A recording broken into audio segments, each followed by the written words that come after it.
Journalist అడ్డాకు స్వాగతం. నమస్కారం. సేనా గళం పేరుతో పవన్ కళ్యాణ్ తీసుకొస్తున్న మార్పు యువతలో మార్పు తీసుకొచ్చే అవకాశం ఉందా? ప్రశ్నించే తత్వం పెరుగుతుందా లేదా? తెలుసుకునే ప్రయత్నం చేద్దాం. విశ్లేషణ మనతో పాటు ఉన్నారు సీనియర్ జర్నలిస్ట్ డివి శ్రీనివాస్ గారు. వారిని అడిగి మరిన్ని విశేషాలు తెలుసుకుందాం. నమస్తే సార్. నమస్తే. పవన్ కళ్యాణ్ సేవాగళం పేరుతో వినూత్నమైన మార్పు తీసుకొచ్చే ప్రయత్నం చేస్తున్నాడు. జంజీలో యువత మారే అవకాశం ఉందంటారా సార్? ఇప్పుడు ఇట్లాగే జగన్మోహన్ రెడ్డి లాంటి వాళ్ళు చేస్తున్న విష ప్రచారాన్ని అడ్డుకుని ప్రశ్నించే తత్వం పెంచుకునే అవకాశం ఉందంటారా? వ్యక్తి నేరం చేస్తే అది కులానికి ఆపాదిస్తారా? వాళ్ళు చేసే పని అదేగా. ఇప్పుడు ఒక వ్యక్తి దొంగతనం చేస్తాడు, ఆ వ్యక్తి కబ్జా చేస్తాడు, దానికి కులం ఏం చేస్తుంది? వ్యక్తి చేసినటువంటి తప్పుల్ని వ్యక్తిగానే ప్రశ్నించండి, దాన్ని సామాజిక వర్గానికి ఆపాదించద్దు. ఇవాళ పవన్ కళ్యాణ్ ఇస్తున్నటువంటి సందేశం. నిన్న అతను పెట్టిన మీటింగ్ అంటే పవన్ కళ్యాణ్ యొక్క భావజాలాన్ని వీళ్ళు సరిగ్గా అర్థం చేసుకోలేకపోతున్నారా? ఇప్పుడు ఈ కుల సంఘాలు, లేకపోతే ప్రజలు, లేదు కొంతమంది కోవర్టులు, ప్రత్యర్థులు. ఇప్పుడు పవన్ కళ్యాణ్ నిన్న మాట్లాడుతూ ఆయన అన్న మాటలు ఏంటి, ఆయన చెప్పింది ఏంటి? అసలు గుర్రం జాషువా కవిత ఒకటి చదివాడు. ఏమని చెప్పాడు? కుల మతాలు గీచుకున్న గీతలు జొచ్చి పంజరాన బడను నేను. కుల మతాలు గీచుకున్న గీతలు జొచ్చి పంజరాన బడను, నిఖిల లోకమెట్లు నిర్ణయించిన నాకు తిరుగులేదు, విశ్వనరుడ నేను అంటూ గుర్రం జాషువా రాసినటువంటి ఆ పద్యం, ఆ పంక్తులను ఆయన ప్రస్తావిస్తూ డొక్కా మాణిక్యవర ప్రసాద్ దానికి ఇచ్చిన విశ్లేషణ. అంటే వాళ్ళ కులం జాషువా, ఆయన ఏ కులాన్ని నిందించలేదు, ఆయన ఏ మతాన్ని నిందించలేదు, దేశభక్తి వీడలేదు.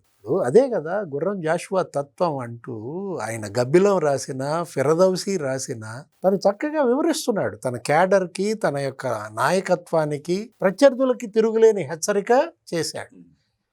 ఇప్పుడు ఆయన ఏంటి, కాపు సంఘాలు కొంతమంది ప్రశ్నిస్తున్నాయి. రోజుకో కాపు సంఘం పేరుతో రకరకాల మంది నాయకుల పేర్లు అసలు ఎప్పుడు మనకి వినపడినాళ్ళు, తెలియని వాళ్ళు ఎవరు కాపులకి పవన్ కళ్యాణ్ ఏం చేశాడని అడుగుతారు. అంటే కాపులు ఒక్కళ్ళే ఓట్లు వేస్తే నేను గెలిచానా? అసలు ఎవరైనా ఏ పార్టీ అయినా రెడ్లు ఒక్కళ్ళే ఓట్లు వేస్తే జగన్మోహన్ రెడ్డి గెలుస్తాడా? అంటే ఒక గెలుపు కావాలంటే అందరి అభిమానం పొందాలి, అన్ని ఓట్లు కావాల్సిందేగా. తనను కేవలం కాపులకే పరిమితం చేయొద్దంటూ అబౌవ్ ద క్యాస్ట్ మనం ఆలోచించాల్సింది, అబౌవ్ ద రిలిజియన్. తను చెప్పే సనాతనవాదం అది, ఆయన ఆ భావజాలం అది. తను ఈ విధమైనటువంటి వ్యాఖ్యల ద్వారా మీరేమన్నారు, దాన్ని సేనాగళం వినిపించండి, ప్రతిధ్వనింప చేయాలి, ఈ విమర్శలని, ఈ వ్యాఖ్యలని మొగ్గలోనే తుంచేయాలి. అటు దాసరి రాముకైనా అతను ఇచ్చిన సమాధానం అదే. ముద్రగడ పద్మనాభం కాదనుకుంటా, పద్మనాభరెడ్డి. ఆయన తన పేరుని రెడ్డి చేర్చుకుని తను కాపు నాయకుడిని ఎలా చెప్పుకుంటాడు? మొన్న కూడా మాట్లాడాడు పవన్ కళ్యాణ్. ఏమని చెప్పాడు? ఇప్పుడు వంగవీటి రంగా ఆయన చేసుకున్నది ఎవరిని? లేకపోతే దాసరి నారాయణరావు ఆయన చేసుకున్నది ఎవరిని? రామ్ చరణ్ ఇప్పుడు ఇప్పుడు చిరంజీవి కొడుకు చేసుకున్నది ఎవరిని? అరే వీళ్ళని మరి తను కూడా inter caste marriage. Allu Arjun. అంటే ఇప్పుడు మీరు ఇప్పుడు ఒక కులానికి వాళ్ళని ఎలా పరిమితం చేస్తారు? ఇప్పుడు రంగా బిడ్డలు ఉన్నారు, రాధా కావచ్చు, తనెవరు ఆశా కిరణ్ కావచ్చు, రెండు కులాలకి వాళ్ళు బంధుత్వం. ఇప్పుడు ఇవాళ మీరు ఏంటంటే దీని ద్వారా, ఈ పనుల ద్వారా, ఆ రోజు రంగా కేవలం కాపులే ఓటేశారు ఆయనకి. అసలు ఆయన చచ్చిపోయిందే మరి ఇళ్ల పట్టాలు, పేదల కోసం నిరాహార దీక్ష. అంటే 3.5 ఏళ్లే అతను ఉన్నది, ఏది ఎమ్మెల్యేగా. ఇప్పటికి 35 ఏళ్ళు అవుతాను చనిపోయి. సజీవంగా ఎలా ఉండగలిగాడు? మంచి కార్యక్రమాలు చేశాడు కాబట్టి ఉండగలిగాడు, అభిమానం పొందాడు. అన్ని కులాల అభిమానం వల్ల అతను అక్కడ వస్తే రంగాన్ని తీసుకుపోయి కాపులకి ఇది చేయటం, అంబేద్కర్ని తీసుకెళ్ళి ఎస్సీలకే కలపడం. అంటే కొంతమంది తాము ఉనికిని కాపాడుకోవడం కోసం ఆ కులాల పేరెత్తి ఆ నాయకులను తీసుకొచ్చి కలుపుకుని ఏదో ఉద్ధరిస్తామన్న బిల్డప్ మూలంగా సమాజం విచ్ఛిన్నవుతుందన్న బాధ లేకపోగా సమాజం కూడా పట్టించుకోపోవడాన్ని, ప్రశ్నించే తత్వాన్ని పెంచడానికే సేవాగళం. అంతే కదా. ఇవాళ ఏంటి, మనల్ని మనం ప్రశ్నించుకుందాం, ప్రత్యర్థుల తప్పుల్ని ఎత్తి చూపిద్దాం. ప్రశ్న లేకపోతే ఇంక అసలు మనుగడ లేదు కదా. అతను ఎప్పుడూ అదే, ఏది అప్పుడు కామన్ మ్యాన్ టాస్క్ ఫోర్స్ ఏదో పెట్టాడు, లేకపోతే అటు ఆయన ఏంటి యువరాజ్యానికి పనిచేశాడు, ప్రజారాజ్యంలో ఈయన యువరాజ్యం అధ్యక్షుడిగా, లేకపోతే ఇప్పుడు జనసేన, అప్పుడు ఇప్పుడు ఎప్పుడు అతను ప్రశ్నించే తత్వం. ఇప్పుడు ఇక్కడ దాసర్ రాము ఏమంటాడు, ఆయన మనం చూసాం, రెడ్లు మాకేమి చెడు చేయలేదనో ఏదన్నాడు. 2-4 జరిగిన స్పష్టం అవుతుందండి. ఆయనే అన్నాడు ఒకప్పుడు రంగా గారిని చంపించింది రాజశేఖర రెడ్డి ముఖ్యమంత్రి అవడానికి అడ్డం అని చెప్పి అదే రాము గారు మాట్లాడాడు. ఆ రోజు ఆయన మాటలు ఇప్పుడు అన్న మాటల్ని ఎత్తి చూపిస్తున్నారు. నిన్న బొలిశెట్టి కూడా అదే చెప్పాడు. నీ నోటితోనే నువ్వే ఆ రోజు రెడ్లు రంగాన్ని చంపారని చెప్పావు, కడప నుంచి వచ్చారు, బాంబులు వేశారు అయ్యప్ప స్వాముల ముసుగులో. అది ఇప్పుడు కాదు, అది చెన్నారెడ్డి కూడా చెప్పాడు. కడప నుంచి వచ్చారు, హైదరాబాద్లో బాంబులు వేశారు, మత కల్లోలాలు సృష్టించారు. అంటే ఇప్పుడు మర్రి శశిధర్ రెడ్డి చెప్పలేదా? వీళ్ళు ఎలాంటి వాళ్ళు, ఎటువంటి నైజం కలిగిన వాళ్ళు? మర్రి శశిధర్ గారు క్లియర్గా చెప్పాడండి, స్పష్టంగా చెప్పాడు ఆయన. జగనే విపత్తు అన్నాడు. ఏది మీదేదో విపత్తుల ప్రదేశం, అసలు దివిసీమ తుఫాన్లు గిఫాన్లు అంటున్నారు. అప్పుడు ఆ విపత్తుల కమిటీకి చైర్మన్ అనుకుంటా ఆయన, డిజాస్టర్ మేనేజ్మెంట్కి ఆయన అసలు దేశవ్యాప్తంగా అప్పుడు మన్మోహన్ సింగ్ ప్రభుత్వంలో. ప్రకృతి వైపరీత్యాల వల్ల మీకు ఇబ్బంది లేదు, జగన్ వల్ల చాలా ఇబ్బంది కలుగుతుంది, జాగ్రత్తగా ఉండని చెప్పాడు. ఇప్పుడు కాదు అసలు ఆయన చెప్పింది, ఎప్పుడో అసలు జగన్ ఇంకా మొగ్గగా ఉన్నప్పుడే. అంటే ఇవాళ ఒకటి ఏది, దాసర్ రాము అయినా వాళ్ళు పనిచేశారు, జనసేన కోసం పనిచేశారు, పవన్ కళ్యాణ్ కోసం పనిచేశారు. కానీ కాపుల వేళ్లతో పవన్ కళ్యాణ్ కళ్ళు పొడిపించే ఈ కుట్ర ప్రయత్నం చేస్తున్నారు. టార్గెట్ పవన్ కళ్యాణ్. ఇవాళ జగన్మోహన్ రెడ్డి మనం చూసాం, చంద్రబాబుకి ఆయన కుడి భుజంగా ఉన్నాడు, ఎడమ భుజంగా లోకేష్ పనిచేస్తున్నాడు. అంటే విజయసాయి రెడ్డి సలహాని పాటిస్తున్నాడు జగన్మోహన్ రెడ్డి. ఏదో రకంగా టార్గెట్ లోకేష్, టార్గెట్ పవన్ కళ్యాణ్. ఈ కుట్రలు మనం చూస్తున్నాం ఇవాళ నుంచి కాదు. ఇప్పుడు మనం చూసాం ఏది, పవన్ కళ్యాణ్ 2 ఏళ్ళగా అయింది డిప్యూటీ సీఎంగా, ఈ ప్రభుత్వం ఏర్పడి సీఎంగా చంద్రబాబు కేవలం 2 ఏళ్లకే మీరు గందరగోళం చేసేసి కాపులకి ఏం చేశారనంటే, ఈ 2 ఏళ్లలో అనేక కార్యక్రమాలు చేశారు కదండి. ఈ ప్రశ్న మీరు జగన్మోహన్ రెడ్డిని అడిగారా? పబ్లిక్ మీటింగ్లో చెప్పాడుగా, తుని ప్రాంతంలోనే రిజర్వేషన్ ఇవ్వటం నాకు కుదరదని. ఎందుకని మరి ఆ రోజు నిలదీయలేదు? అసలు ఎందుకు తిరగనిచ్చారు? ఏది, గోదావరి జిల్లాల్లో అతను పాదయాత్ర చేయగలుగుతాడా మీ అండ లేకపోతే? గతంలో చంద్రబాబు నాయుడు గారు ముఖ్యమంత్రిగా ఉన్నప్పుడు కాపు కార్పొరేషన్ బట్టి 100 మందిని, సుమారుగా 2000 మందికి పైనే కాపు కార్పొరేషన్ ద్వారా విదేశాలకు పంపించారు, విదేశీ ఉద్యోగ పథకం కింద. 1500 మంది అండి, 1500 మంది, 3,65,000 మందికి స్కాలర్షిప్లు.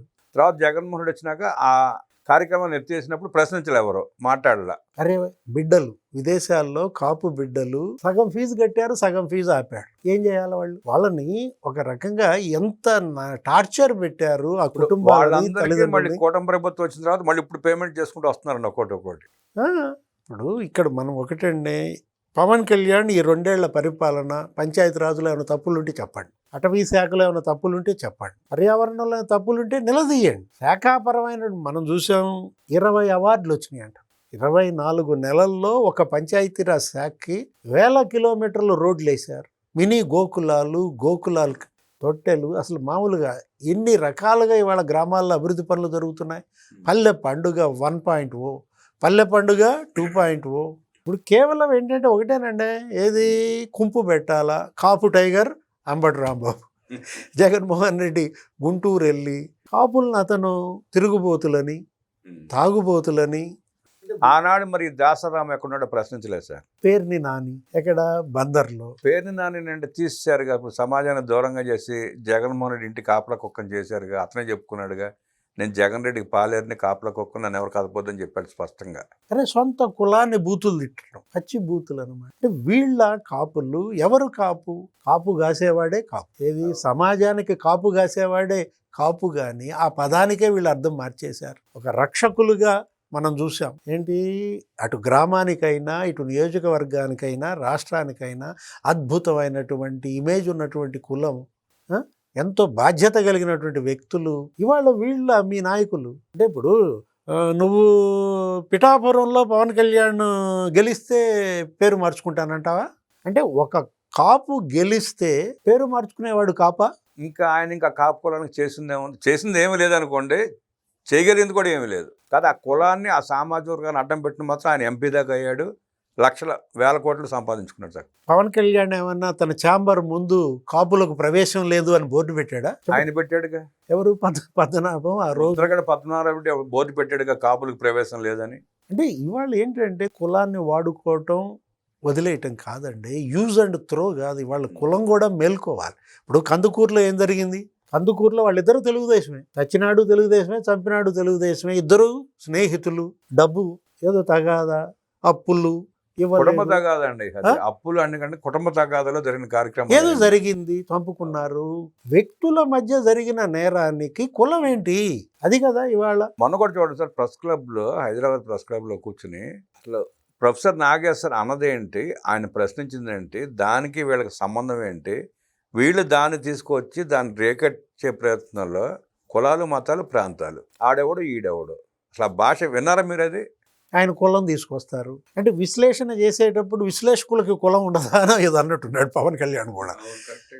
ఇప్పుడు బాధితుడిగా నేను, విశ్లేషకుడుగా ఆయన నన్ను అంత డ్యామేజ్ చేసినప్పుడు, అమిత్ షాని డ్యామేజ్ చేసినప్పుడు ఆయన బీజేపీని కూడా నిలదీశాడు, ప్రశ్నించాడు.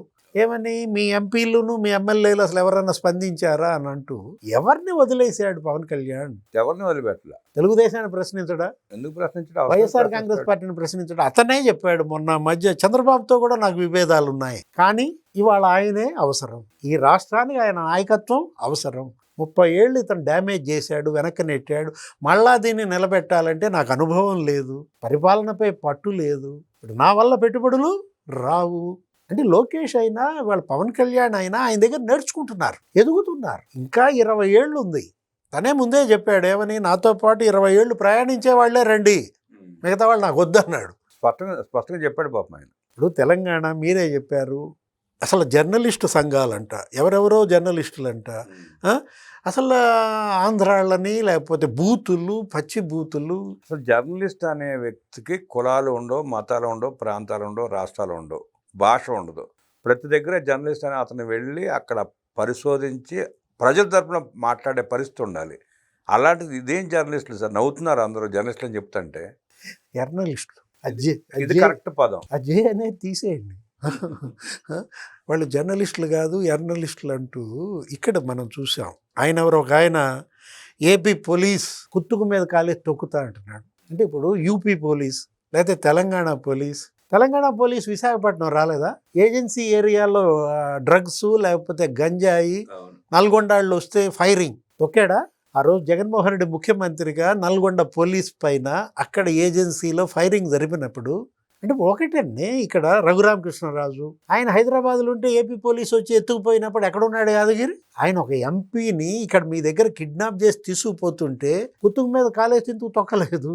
ఆయనకున్న సీనియారిటీ, ఆయన ఎంతో గౌరవంగా హుందాగా మాట్లాడాల్సిన వ్యక్తి, ఎందుకు వాళ్ళని వాళ్ళు దిగజార్చుకుంటారో అర్థం కాని పరిస్థితి. ఆమె ఎవరో ఒక ఆమె ఫిమేల్ లేడీ జర్నలిస్ట్, ప్రొఫెసర్ గారు మీరు తెలుగుదేశం మీద డెఫమేషన్ వేయాలంటది. ఆయనేమో వాళ్ళ విఘ్నతకే వదిలేశాను అన్నాడు మొదటి రోజే. ఏది, ఆ పేటీఎం అని ఏదో ఒక ఆయన మెడలో కండవా వేసి ఎవరో పెట్టారని, లేకపోతే ఏబిఎన్లో చర్చ పెట్టారని, ఆ రోజు ఆయన టార్గెట్ తెలుగుదేశం, టార్గెట్ ఏబిఎన్గా నడిపాడు.